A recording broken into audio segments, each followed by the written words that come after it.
Mystical Writing Shop.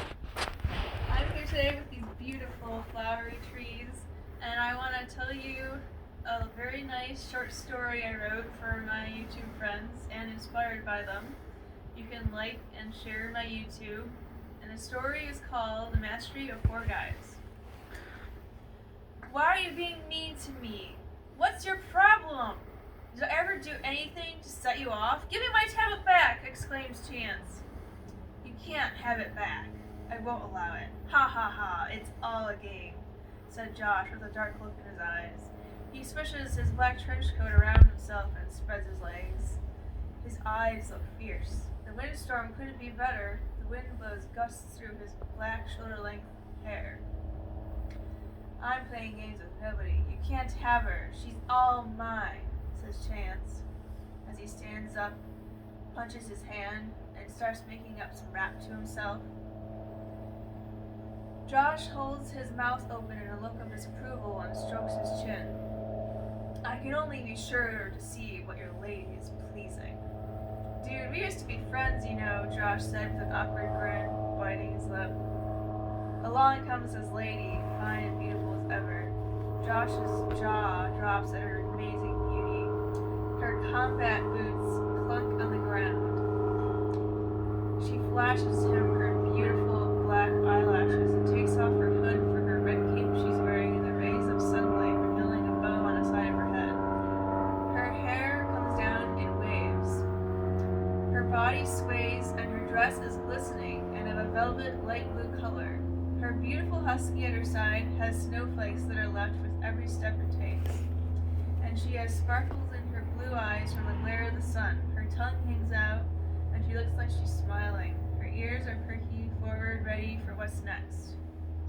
Josh is a goth, and he loves to be wicked.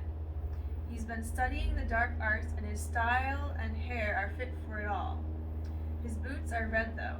You'd think he was someone like Bourne's the music artist, except not that skinny, and his hair is straight. It was combed out to each side, but that is all. He definitely did his crunches and sit-ups at home, but he probably could use a bit more sunlight. I'm glad he didn't look like a vampire, though, or creepy. She's perfect, he says as he stares at her middle in a trance. She stops in front of him, arms folded. She taps her foot, stares sternly at him, and tells him, "Give him his tablet back, right now." Josh says, "No, not getting it back. I'm not afraid of a lady such as yourself, so get your beauty out of my face before I whip you." He takes out his whip and whips the ground at his side. "Go shove it." She puts her hands at her sides and fists and slaps his face and turns on her heel, walking away, dragging Chance with her. Her husky lashes out at him with her claws and scratches his leg. They go hide in an alley nearby. She gets out her bow and arrows she had been hiding under her cape. "You can't get away from me. I'll hunt you down. Just wait and see. I'm like a fox, you know," retorts Josh. He snorts and laughs, tilting his head back. Ewok comes along and tells Josh, "Hand over the tablet or my disciples will have you arrested." Josh gives him a look of disgrace. "I won't have that. What do you want from me? My sorcery? You won't get any." "Ma ha ha ha ha," chuckled Josh. "You know, mate, I'm a monk, you know. I worship Buddha, and I, my brothers, sisters, and our Creator will envelope you in a hush. So we can't have you going on about that now," purred Ewok with a calm grin on his face, his arms folded.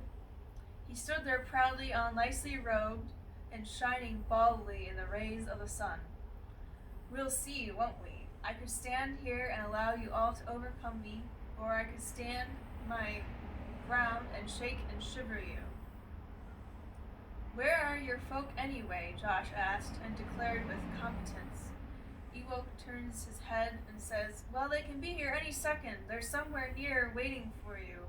You're a load of trouble. Just look at you." He flaunts his body like a gay guy all of a sudden, and gets turned around from a sudden noise behind him, startling him. He stands bent over with his hands on his knees. Ricardo shows up to meet his old friend, the monk dude, Ewok. "Hey, feller, what's happening? I know you wanted me to meet you here today. What's the plan?" Ewok replies, "The plan is to just Get the hell out of here! Run! Ricardo gasps at Josh. Josh shapes his hands as if he were holding an invisible ball, and then he throws it at them. Adola bitke ea, he commands the ball. Kabam! It hits the sidewalk and splays and hurts them. They cry, and one exclaims, "You're burning us!" The guys both groan and cover their faces. Ricardo spits fire at him and climbs up the wall next to them. He sees a rope hanging by chance and swings out and falls down onto Josh, grappling him. Ewok calls his monk buddies, and they all come rushing into the scene, jumping into the air in martial arts stances. Ricardo karate kicks Josh in the nuts, making him fall away a few feet. And the monks stand their ground. They all go running, peek in the alley, and glance at Chance and his girlfriend. Ricardo motions at them to come along and puts his arm around Chance's girlfriend and winks. So they all are seen running off into the sunset by the tender eyes of the goddess who's floating, whom Josh wishes would date him again. Snowflakes swirled after the husky, who barked at one of the flying hearts, biting it. The end.